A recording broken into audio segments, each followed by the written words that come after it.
May the 1st marks International Workers' Day, with rallies planned across Turkey. Despite restrictions, workers and unions are determined to gather for May Day celebrations, advocating for fair treatment and solidarity. Dr. Thoreau Redcrow, a conflict analyst from the US, condemned the Western world for failing to act on the prolonged incommunicado detention of Kurdistan Workers' Party leader Abdullah Öcalan. The Kurdish Peace Institute think tank has opened its first office in QAMISHLI, the de facto capital of north and east Syria. In southeast Turkey's city of Diyarbakir, Armenian Christians celebrated Palm Sunday, known as the Red Egg Festival, at St. Georgos Church. Learn more with Media News. May Day preparations are underway across Turkey as workers and unions gear up for rallies and demonstrations despite restrictions imposed by the authorities.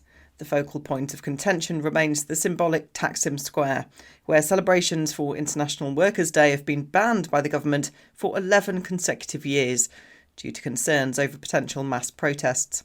In Istanbul, Adana and Kurdish-majority Van, various organisations and unions called for participation in May Day events.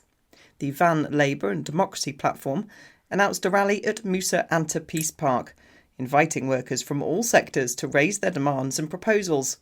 May Day, with a focus on labour rights and social justice, is particularly significant this year following the country's 31st of March local elections.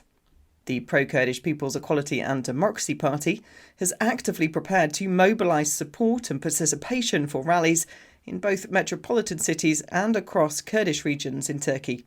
With a focus on amplifying the voices of marginalised communities, the party has intensified its organisational efforts, aiming to unite workers, activists and supporters. Dr. Thoreau Redcrow, a specialist in Kurdish studies, recently voiced significant criticisms regarding the treatment of Abdullah Öcalan, highlighting a stark contradiction in Western policies. Speaking on the isolation of Öcalan, Redcrow described it as a shame of the century, emphasising the harsh conditions imposed on the Kurdistan Workers' Party leader by the Turkish state. Redcrow said, "Despite Öcalan's advocacy for principles such as environmental preservation, women's rights and democratic confederalism, values the Western world claims to uphold, he remains in severe isolation." Redcrow detailed Öcalan's isolated confinement on Turkey's high-security prison island of Imrali, describing the detention conditions as an attempt to suppress his influential ideas rather than a measure of public safety. Moreover, Redcrow criticised the international community's response, or lack of, to Öcalan's situation. He noted the absence of action from bodies like the Council of Europe's Committee for the Prevention of Torture, which has the authority to intervene but has been notably passive in recent years. Redcrow concluded, "By keeping Öcalan imprisoned under such conditions, the Western world not only contradicts its own values, but also misses an opportunity to genuinely support democracy and human rights globally."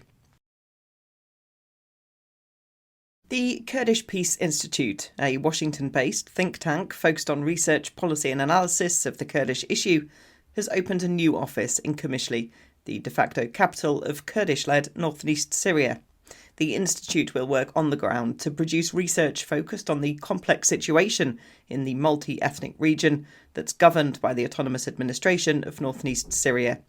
The new office has recently produced research profiling Turkish attacks against US-sponsored projects in the region. The institute said, "We are proud to announce the launch of our sister office in QAMISHLI. We believe that understanding the issues that matter most in Kurdistan and the world requires direct engagement with people, ideas and developments on the ground. The think tank is committed to providing a comprehensive understanding of Kurdistan and the states in which Kurds live to decision makers and the public in the United States." It added, "The US is without strategy, and sometimes even without tactics, at a time when political solutions that address the root of crisis is needed." Christian communities across Syria, Turkey and Iraq came together to celebrate Palm Sunday on the 28th of April.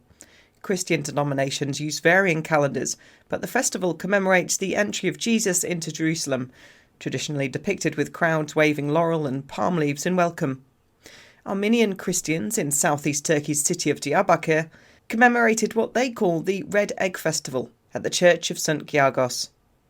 Diyarbakir's Armenian Christian population was almost completely wiped out in the 1915 Armenian genocide, and the church itself was attacked with an artillery cannon. In 2016, the church was confiscated by the Turkish government, reopening to the public in 2022. Despite challenges, Diyarbakir's Christians have remained steadfast, with a priest making the long journey from Istanbul to hold services for Easter. In Syria, Christians made up 8 to 10% of the population prior to the Arab Spring in 2011. However, a decade later, that figure had reduced to 3%. Many were forced to leave because of the conflict with ISIS. Nevertheless, north and east Syria has proved a comparative safe haven for Syria's Christians.